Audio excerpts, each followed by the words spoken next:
Blog Talk Radio.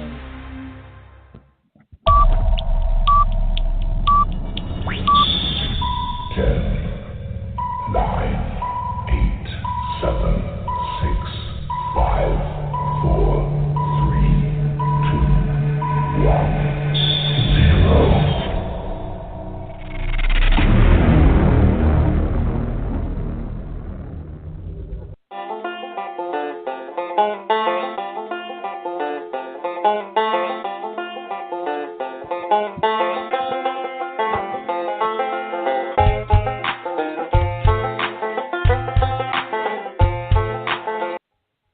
And welcome, my minions. You have stumbled across the number one internet sports talk show in the world. And welcome to all of our affiliate radio stations across this great land of the United States. This is what we call The Balance. My name is tom-marquis, El Presidente. You will pay homage to me for the next 2 hours as I will guide you through the crazy world of sports. And it is crazy. And, you know, last week I erroneously said that Notre Dame was number 3. But, of course, I was just given a fortune because they are now really number 3. So Matthew-Embury standing by in our Balance Green Room, going to be talking with us about the college football rankings in Notre Dame. Big shakeup in the quarterback position there. We'll be talking about that. Also, got some NASCAR action to talk about with Steve Wilson from Speedway Digest. And we've got our NFL talk with Ed Kratz, beat writer for the Philadelphia Eagles, with the Sports Exchange, www.footballmaven.io/Eagles. Going to be walking around the NFL. And Mo from the BS Sports Show joins us today as well, talking to us about our betting lines. Know when to hold them, know when to fold them. My name is tom-marquis, El Presidente. Stick around. It's about to get good. Tonight.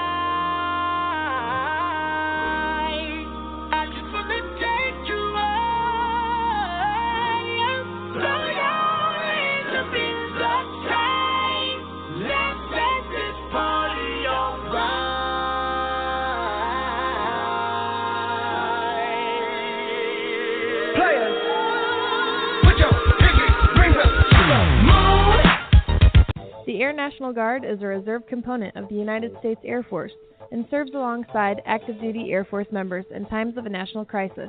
In addition, the Air Guard serves the state and local community in a wide range of capacities. The reason people join the Air Guard is as diverse as our members and includes such reasons as a deep desire to serve their country, money for college, travel, new job skills, and the pride that goes along with belonging to the greatest military organization in the world. I joined because I felt a calling to serve my country, but I didn't want to be far away from my family, so the Indiana Air National Guard was a perfect fit for me.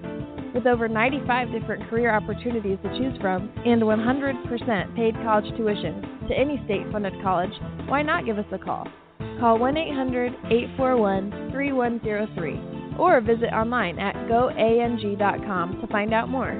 Again, that's 1-800-841-3103. The Air National Guard, guarding America, defending freedom. It's double trouble, double the fun at African Safari Wildlife Park in Port Clinton, Ohio. See the largest antelope on Earth, the giant eland, and the ugliest creature on Earth, the African warthog. There's so much to see and do, including the Midwest's only drive-through safari. Feed the animals, see live educational shows, feel the excitement. Have your picture taken with a python or cockatoo. Feel the adventure. Shop the Symbol Lodge gift shop with items available from around the globe. Visit the snack bar or picnic facilities. Enjoy a pony or camel ride. Or cheer your favorite porker on to victory in the famous Pork Chop Down. Bring your family to see the rare and exotic animals at African Safari Wildlife Park in Port Clinton, Ohio. Just take Route 2 to the Route 53 North exit and follow the sign. Only 17 miles west of Cedar Point via Route 6. Open every day, rain or shine. When you don't go to Geico.com, car insurance can be confusing. Like Swedish techno confusing. Bark, bark, meow, meow. Dance with me, purple cow. Bark, bark, meow, meow. Ooh, you lovely cow. Geico makes it easy. With 24/7 access, all you have to do is go to Geico.com and you could save money on car insurance. It just makes sense. Unlike, you know. Dance with me, purple cow. I like your moves. When you don't go to Geico.com, car insurance can be hard. Like early 90s heavy metal hard. I'm yelling and screaming, and I'm loud. Roar. Geico makes it easy. You can review and update your policy or report a claim on Geico.com or the Geico mobile app. Because shouldn't we all have a little less stress in our lives? I'm not even upset about anything.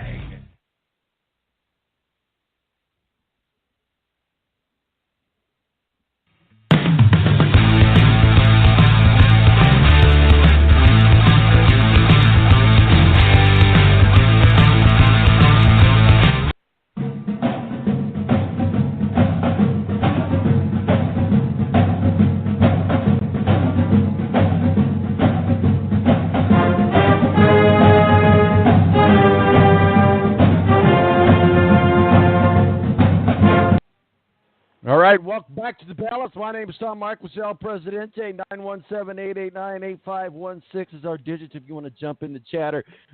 Joining us now is Matthew-embury from up in South Bend, and I always mess up these call letters because I'm going to have to put me a sticky note there.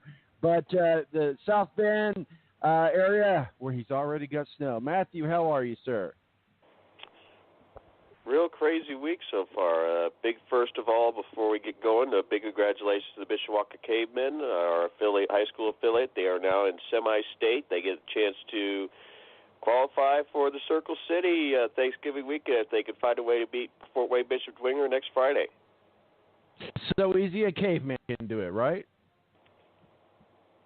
I take that as an insult.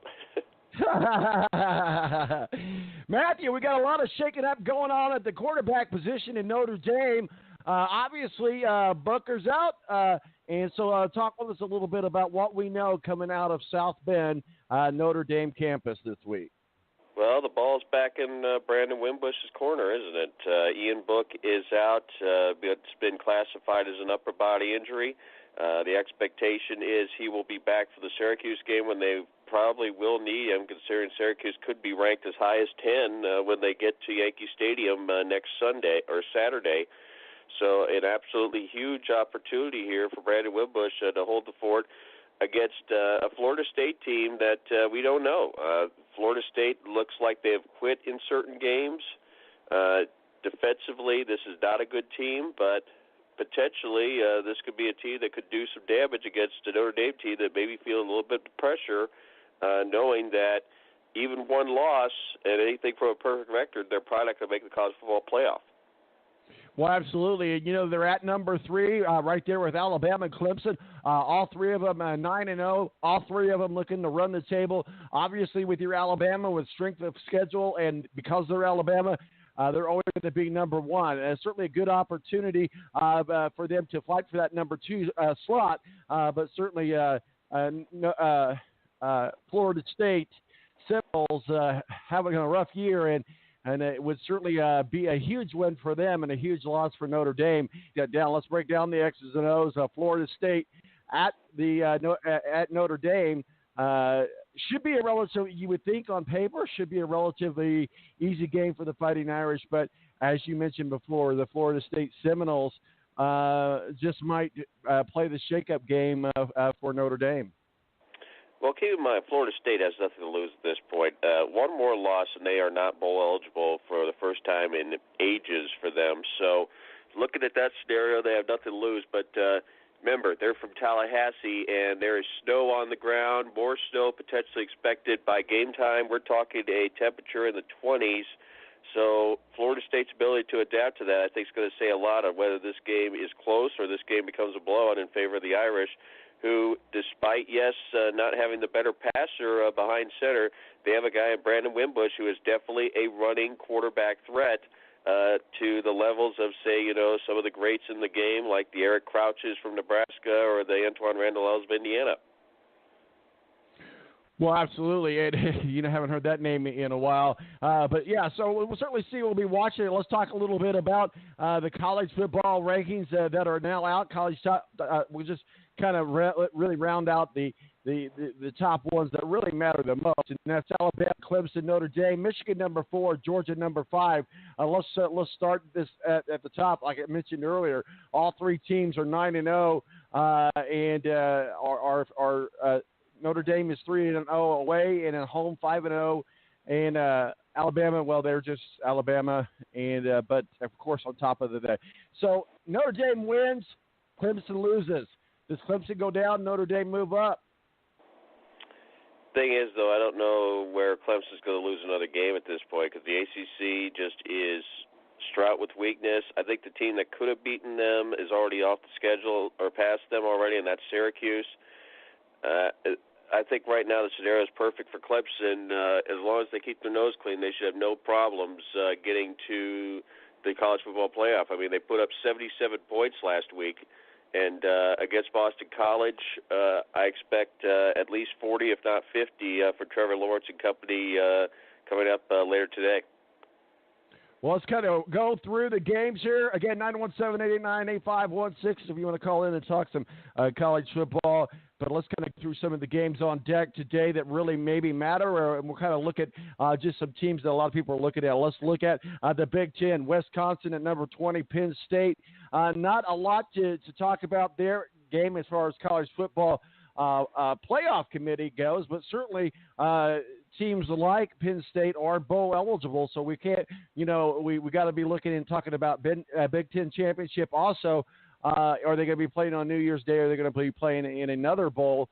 So certainly Penn State has to keep winning, and Wisconsin might do a little bit of damage for them today. Well, these are certainly two teams that have fallen off the radar. They were both soundly beaten by Michigan. Granted, it was in Ann Arbor, but neither team looked like they really could hold a candle to the Wolverines. This game is at where? Is it at Beaver Stadium or Camp Randall? It is at Penn State. That means Beaver Stadium. I think you could give the edge there based on that for the Nittany Lions, but it could be a very close game between two teams, like I said, that have fallen on hard times here the last few weeks. Well, another team we're not talking about the college football playoffs anymore, and that's Ohio State. Number 10, Ohio State. We could actually be seeing the end of the Urban Meyer legacy there at Ohio State. I think a lot of people subscribe to the theory that Urban Meyer is going to be going on to other things. We don't know what that other things will be, but he's certainly not playing the kind of Ohio State and coaching the kind of stuff that we're used to with Urban Meyer and Ohio State Buckeyes in the past. They visit Michigan State number 18, the Spartans number 18. Here again, we're talking about not if you play in a bowl game, but which bowl you play in. And so certainly Ohio State has got to beat Michigan State just for purposes of morality, if you will, to keep the train moving. Well, right now, the last 2 weeks, I think it's been pretty clear that Ohio State has shown a careless attitude. I mean, they were absolutely thumped by Purdue. They had the off week. They played horrendously against Nebraska, although they managed to beat Nebraska. That's a game that should not have been that close. And I have a feeling they're going to have a struggle again unless Dwayne Haskins can get things together and get this offense in gear. I think once again Ohio State is going to have to fight for their life to get another victory against a Michigan State team, again, that's fallen off the radar, but is potential for pulling off the upsets, especially when you have a guy like Mark D'Antonio as your head coach. Well, you talked earlier about don't know if Clemson could, if there's a team that can that Clemson can't lose, I guess is what you basically said. They play Boston College. Let's look back early on in the season. I know it was early on, and I know you won the game. At the end of the day, Boston College played Notre Dame very, very well. Boston College has some weapons. Boston College is rated number 17. Maybe a lot of people think they should be rated just a little bit higher than that. Certainly, we think they're going to be in a bowl game. Again, which bowl game? But this could create a huge chaos for number 2 Clemson if they suffer a loss today against Boston College. Well, Notre Dame didn't play Boston College this year. They played them last year, and it was a one-sided battle, which obviously done to say much. But Steve Adazio's team's gotten a lot better over the year. Not a great performance, though, last week when they lost and dropped down to the polls. But I think for maybe a quarter or two they can give Clemson a run. But, again, Clemson's defense and that offense is just too good in this game, and I think Clemson's going to win it by at least 20 points, if not 30. So we got Kentucky Wildcats down at Tennessee Volunteers.